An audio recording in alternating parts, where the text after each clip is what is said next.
वास्तविक गुरु कौन है? आनंद वचनामृतम 21वां खंड। अति प्राचीन वैदिक शब्द गुरु है, जिसका अर्थ होता है जो अंधकार को दूर कर देते हैं।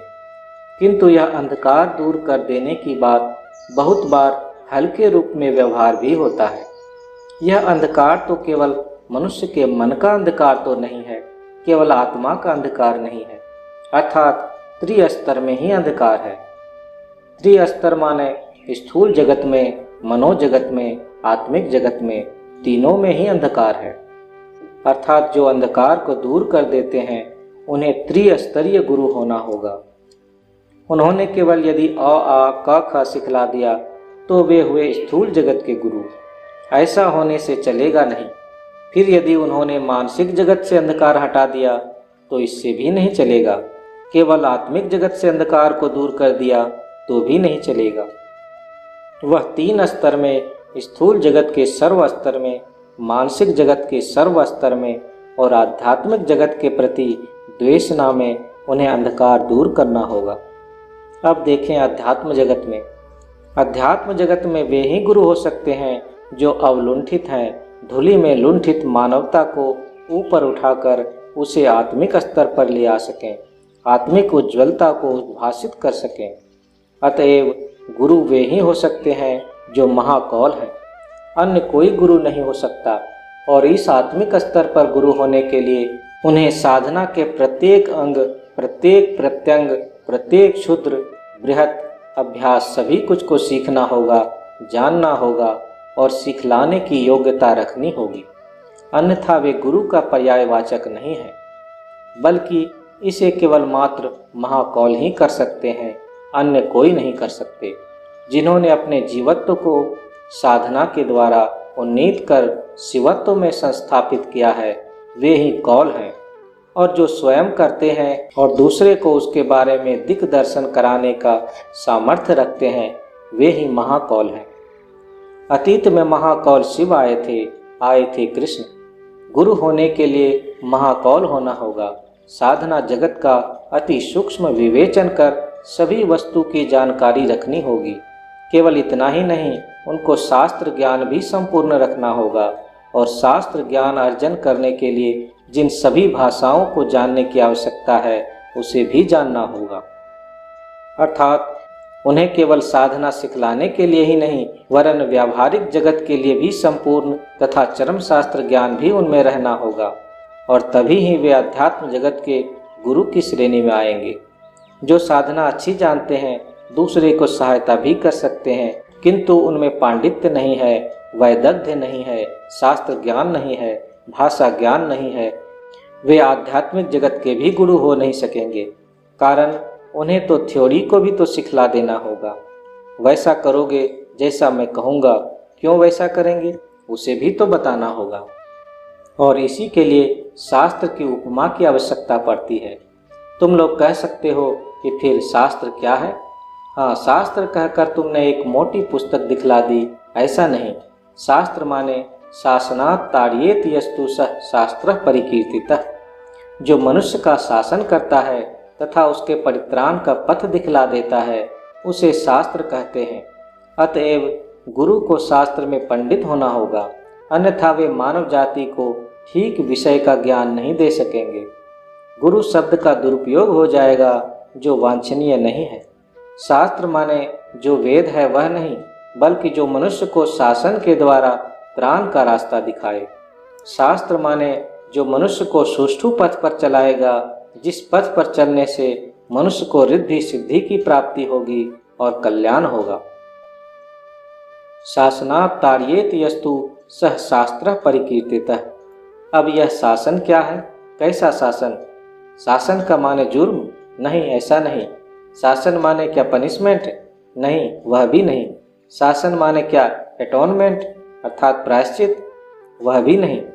शासन माने वही शासन जिसे शास्त्र में अनुशासन कहकर स्वीकार करता है। अनुशासन क्या है? हितार्थे शासनम इति अनुशासनम। कल्याण के लिए जितना शासन किया जाता है उतना ही, और कल्याण के लिए जो शासन किया जाता है उस विशेष शासन को कहा जाता है अनुशासन।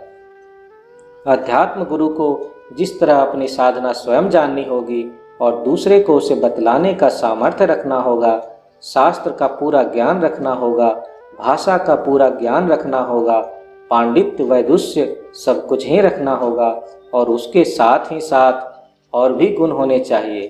क्या क्या गुण? निग्रहानुग्रहे शक्तो गुरुरीत्यभिधीयते, शासन करने का सामर्थ्य रखना होगा और प्रेम का, स्नेह ममता करने का, आशीर्वाद करने का भी सामर्थ्य रखना होगा। केवल शासन ही किया, प्रेम नहीं किया, ऐसा नहीं चलेगा। एक साथ दोनों ही चाहिए। और शासन की मात्रा कभी भी प्रेम की सीमा का उल्लंघन न कर जाए, तभी ही होंगे आध्यात्मिक जगत के गुरु। किंतु गुरु केवल अध्यात्म जगत में होने से नहीं चलेगा। मैंने इसके पहले कहा है कि गुरु को त्रिस्तरीय गुरु होना होगा। अब अध्यात्म जगत में गुरु होने पर उन्हें संपूर्ण अध्यात्म विज्ञान जानना होगा। किस तरह से जीव परम पुरुष के साथ संयुक्त होगा अथवा जीव किस तरह परम पुरुष के साथ मिलकर एकाकार हो जाएगा, किस तरह से गंगा बंगोपसागर में मिलकर एक हो जाएंगी, इस हद तक विज्ञान भी उन्हें सम्यक रूप से जानना होगा। नहीं जानने पर वे सिखलाएंगे कैसे? और यह विज्ञान कौन जानते हैं? इस विज्ञान को केवल परम पुरुष ही जानते हैं, क्योंकि उन्होंने ही तो सब कुछ बनाया है। वे इंद्रियों के भी करता हैं, वे तन्मात्राओं के भी करता हैं। उनकी जो इच्छा होगी वही कर सकेंगे। वे करते नहीं हैं, असल में करना हुआ उनका चिंतन। वे जैसा भाव लेंगे वैसा ही होगा। तो वह परम पुरुष के अलावे कोई नहीं जानता। अतः परम पुरुष यदि मनुष्य को यह शिक्षा न दें तो मनुष्य कैसे परम पुरुष को पाएगा? इसे मनुष्य किस तरह से जानेगा? इसे तो परम पुरुष ही जानते हैं, कारण परम पुरुष ने मनुष्य की सृष्टि की है और चलने का पथ भी बनाया है। फिर परम पुरुष के कृपा से ही न लोग जानेंगे। इसी से आनंद सूत्र में कहा गया है, ब्रह्मैव गुरुरेकः ना पढ़ः, अर्थात ब्रह्म अर्थात परम पुरुष ही गुरु हैं। वे पांच भौतिक आधार से मनुष्य को प्रकृत वस्तु को सिखला देते हैं। यही हुई आध्यात्मिक गुरु की बात। इसे मनुष्य को भली भांति जान लेना होगा। इसके लिए बहुत से लोग सोचते हैं कि अध्यात्म जगत में परम पुरुष को पाने के लिए शिक्षा दीक्षा की जरूरत है।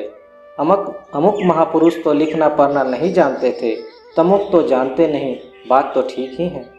परम पुरुष को पाने के लिए लिखाई पढ़ाई की तनिक भी जरूरत नहीं है। यह पंडित मूर्ख का कोई विचार नहीं है, किंतु गुरु होने के लिए जरूरत है। गुरु होने के लिए केवल परम पुरुष को पाने से ही यथेष्ट नहीं है, इन गुणों का रहना भी उनके साथ आवश्यक होगा।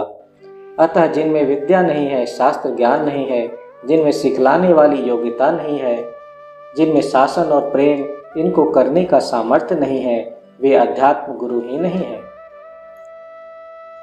केवल अध्यात्म होने पर भी नहीं चलेगा, और भी दो वस्तुएं हैं। मैंने कुछ देर पहले ही कहा है, त्रिस्तरीय, 3 स्तर है।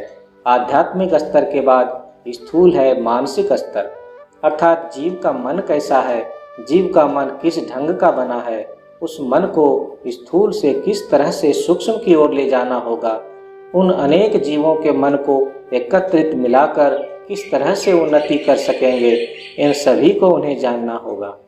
अर्थात उनको व्यावहारिक मनस्तत्व भली भांति जानना होगा, मनस्तत्व के तात्विक दिशा को भी भली भांति जानना होगा। पुस्तक में जितना मिलता है उससे अंततः सहस्र गुना अधिक जानना होगा। अपनी प्रज्ञा के द्वारा उन्हें समझना होगा और वे तभी ही अन्य को सिखला पाएंगे। अर्थात केवल अध्यात्म जगत में ही नहीं, मानसिक जगत में भी उन्हें गुरु होना होगा। मनुष्य के मन में जो अभाव छुपा है उस अभाव को दूर कर देना होगा, तभी गुरु हैं, तभी वे मानसिक स्तर के गुरु हैं। आध्यात्मिक स्तर की बात तो मैंने इतनी देर तक कही, अर्थात उन्हें मानसिक जगत में ह्यूमैनिटीज विषय में भी प्रकांड पंडित होना होगा, उन्हें सर्व विद्या में पारदर्शी होना होगा। आध्यात्मिक गुरु होने पर उन्हें सर्व शास्त्र में सुपंडित होना होगा। 1-2 शास्त्र में पंडित होने पर नहीं चलेगा। और इसके साथ ही साथ अवश्य ही मानसिक स्तर से उन्हें सब कुछ जानना समझना होगा और उसको सम्यक संप्रयोग भी सीखना होगा, कर सकना होगा। इसके बाद आता है स्थूल जगत। गुरु जिन्हें सिखला रहे हैं वे हार मांस के बने मनुष्य हैं, 5 भौतिक मनुष्य हैं। दुख वेदना हंसी क्रंदन की समष्टि लेकर उनका यह जीवन है। उनके खाने पहनने का सवाल है। उनको सुख दुख है, उन्हें शोकाश्रु है, उन्हें आनंदाश्रु है। उनको दुख की ग्लानि है, उनके आनंद की उच्छृंखलता है। इन सब कुछ को समझते हुए उनके चलने के पथ का पाथेय बना देना गुरु का काम है। जागतिक जगत के गुरु को इस प्रकार का होना होगा और जागतिक जगत के गुरु होने पर मनुष्य को ऐसा कुछ सिखलाना होगा जिससे उनकी जागतिक समस्याओं का भी सुंदर समाधान हो सके। उनके अन्न वस्त्र शिक्षा चिकित्सा और विभिन्न प्रकार की जागतिक आवश्यकता जिससे यथायथ रूप से सिद्ध हो सके, गुरु को उसकी व्यवस्था करनी होगी, उसका भार ग्रहण करना होगा। अर्थात गुरु होने के लिए आध्यात्मिक जगत में एक विराट योग्यता, मानसिक जगत में विराट योग्यता और जागतिक जगत में हिमालय प्रमाण दायित्व के बोझ को सिर पर लेकर उन्हें धराधाम पर अवतीर्ण होना होगा। अतः गुरु होना साधारण बात नहीं। श्री श्री आनंद मूर्ति, राम राजतला, हावड़ा, 15 मार्च 1981।